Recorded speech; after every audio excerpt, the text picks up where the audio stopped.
Ministère du dénigrement. Beaucoup de nos frères chrétiens ont créé un autre type de ministère pour dénigrer des serviteurs, leurs enseignements, leurs prédications, certaines églises ou même certaines religions. Je fais cette vidéo pour aider ces frères-là à mieux exercer dans leur ministère. Je n'ai pas encore vu dans la Bible un verset mentionner un serviteur qui a dénigré un autre serviteur, son enseignement, sa prophétie, sa prédication ou même une autre religion.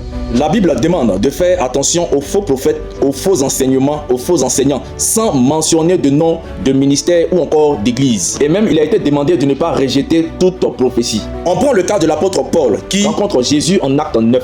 Après sa conversion et son baptême, il est écrit au verset 19: et aussitôt Paul prêcha que Jésus est le Fils de Dieu. Vient du judaïsme. Il pouvait dire à ceux qui l'écoutaient que le judaïsme est une fausse religion. Il a juste prêché l'essentiel. Jésus est le Fils de Dieu. Le même apôtre Paul se retrouve à Éphèse en acte 19.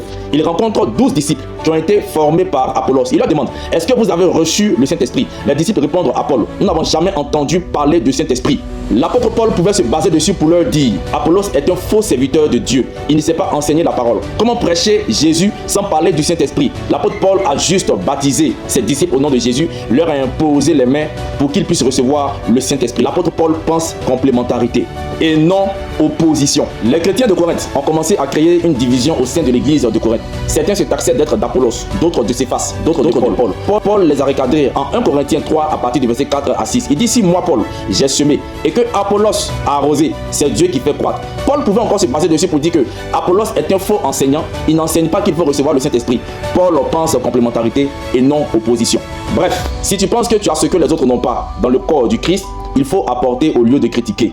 Jésus a dit ceci: un royaume divisé contre lui-même ne peut subsister. Portez-vous bien, Jésus est sauveur.